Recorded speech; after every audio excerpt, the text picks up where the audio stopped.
Dexter Morgan is one of the most successful killers in history, and Resurrection made this clearer than ever. In just one season, we see him kill many people.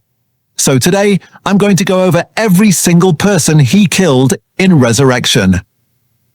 Ryan is a repeat sexual predator, wealthy, manipulative, a kind of man who uses power and privilege to prey, and he ends up in the Empire Hotel. Harrison knows him. There is a transactional edge to their relationship at first. Vape pens, favors, watch repairs, you name it. But Ryan's real crime comes when Harrison catches him in the act of drugging a woman named Shauna with intent to rape. Harrison intervenes, bursting in to save her, and in the heat of rage, he kills Ryan. He uses a toilet tank lid and smashes it over him until no more movement. What's fascinating is what happens next. Harrison, overwhelmed, tries to follow Dexter's code in the cleanup. He drags the body, dismembers it into pieces, hides it, dumps it. The bloodslide isn't made, but the ritual of disposal, of erasure, is all there. Yet there's a leak at the dump. 2 parts of a leg falling out of a bag, which ends up triggering a police investigation. Ryan Foster doesn't stay dead in Harrison's mind. He comes back as a hallucination, scarred, damaged. Harrison sees him repeatedly, his face mangled from the killing, a constant reminder that once you kill, the echoes don't stop. They follow you, and Foster's case becomes a focal point for Angel Batista, Detective Wallace, and Dexter himself. The watch Ryan gave Harrison becomes evidence. Dexter later plants that same watch among Lady Vengeance's trophies to frame her for Ryan's murder, shifting suspicion, muddying up the mystery. The case becomes tangled with Mia's arc, with Dexter's lies and Harrison's conflicting guilt. Dexter arrives in New York, and what does he do? Does he try to blend in quietly, lie low, attempt a new life under the radar? No, he borrows someone else's identity. Problem is, the man he wants to become, Red Schmidt, is inconveniently still alive. And for Dexter, that leaves only one option. The stalking is familiar, almost comforting in a way. It's a reminder that this is Dexter in his element. Patient, silent, calculating, every step measured, every observation deliberate. He follows Red through the streets of New York, notes his routines, breaks down his habits. Every detail counts. Every action is part of learning how to be Red. But there's an unease here that wasn't present in Miami. The city is different. There's no nearby ocean to dispose of a body quietly, no warm nights to wash away the traces of a kill. Every alley, every street corner, every passerby is a potential witness or a threat. New York is loud, dangerous, and unforgiving. Eventually, Dexter acts. He intercepts Red, knocks him out, and sets up the scene with the signature plastic wrap, knives, and, of course, the blood slide. It's the ritual we've all come to expect. But it feels different because by killing Red, Dexter doesn't just solve a problem. He erases a man and assumes his identity. He's wearing someone else's skin, walking around as Red Schmidt, infiltrating Leon Prater's secret club of killers with a seamless disguise. That's dangerous. Back in Miami, Dexter's mask worked because most people weren't predators. They didn't notice inconsistencies. Here, he's surrounded by people who know what to look for, people who can spot a lie, sniff out deception, recognize killers for what they are. One small mistake could unravel everything. Red's death isn't just another kill. It's the foundation of the entire season. Every subsequent move, every slide, every act of survival rests on that single lie. And the next threat to Dexter's mask is Lowell. Lowell isn't just a killer, he's a collector, an artist in the most grotesque sense.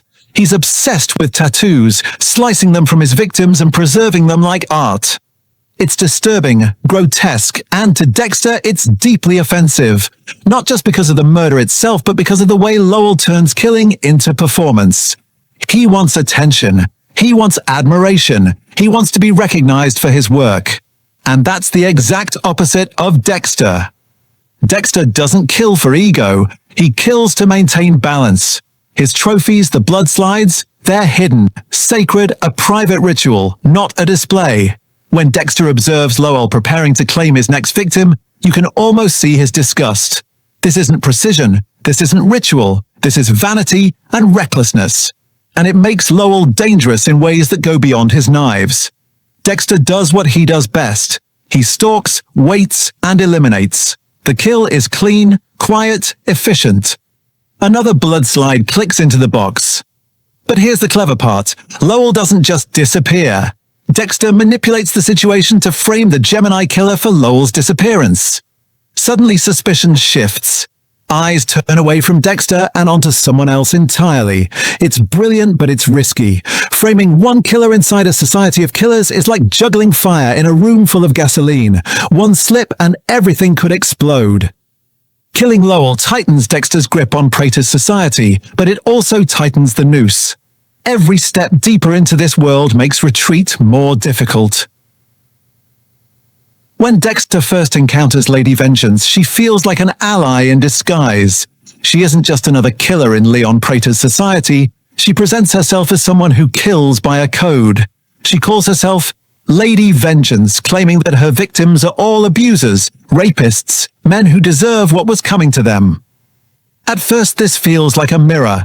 For Dexter, it's almost tempting. The idea that someone else could understand his dark passenger, not as a predator, but as a righteous force. He's skeptical, of course, but he watches, and for a time, he believes.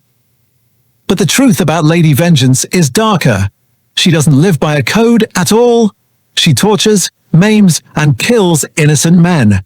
Where Dexter has rules and where Dexter feels compulsion, she feels pleasure.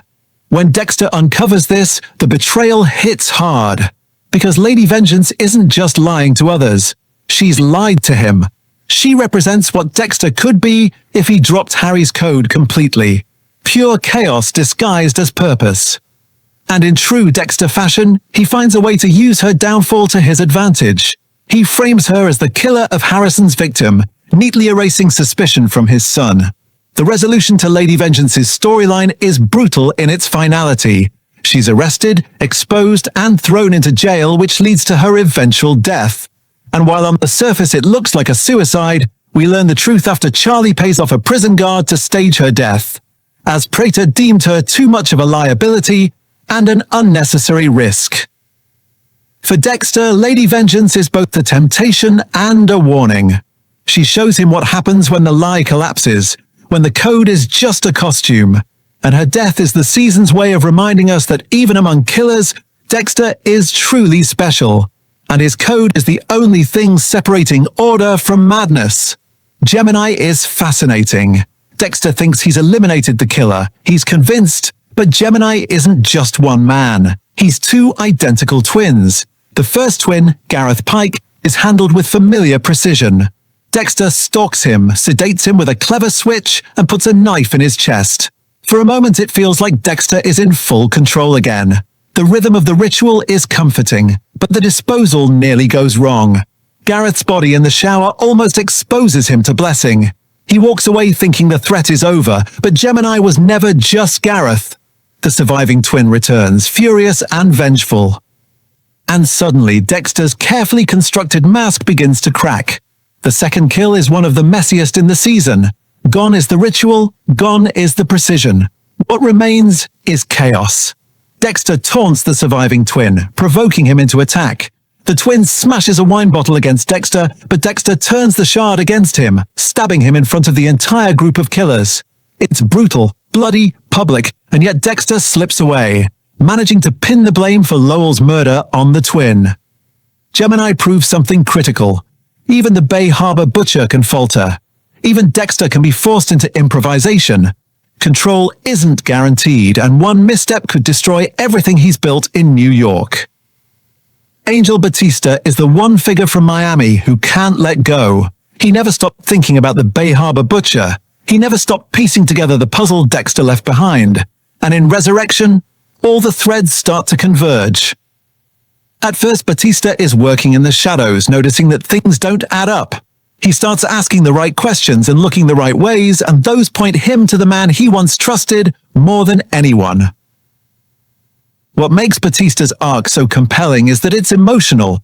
This isn't Dokes coming for Dexter with suspicion and anger. This is a friend, someone who loved him like a brother, finally realizing that everything was a lie.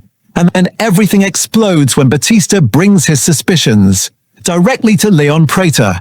It's a fatal mistake. Prater uses the opportunity to trap Batista, strapping him to a table, and then turns to Dexter with the ultimate test. Kill your old friend. The scene that follows is one of the season's most gut-wrenching moments. Dexter manages to free Batista, turning the tables on the trap. But instead of working with Dexter to escape, Batista snaps. He lunges at Dexter, choking him, rage and heartbreak pouring out as he tries to kill his former friend. For a moment it looks like Batista will actually succeed. And then the gunshots. Prater fires into Batista again and again, cutting the fight short. Batista collapses and after that, lies in Dexter's arms. In his final breaths, he looks at Dexter and confirms in his mind what he knew in his gut. Dexter is the Bay Harbor Butcher. The lie is shattered, and Batista dies with the truth on his lips. Not before giving Dexter one final fuck you and blaming him for the deaths of Maria and Dokes. It's a poetic, devastating end. Batista doesn't die as a hunter or as a victim, but as a friend betrayed.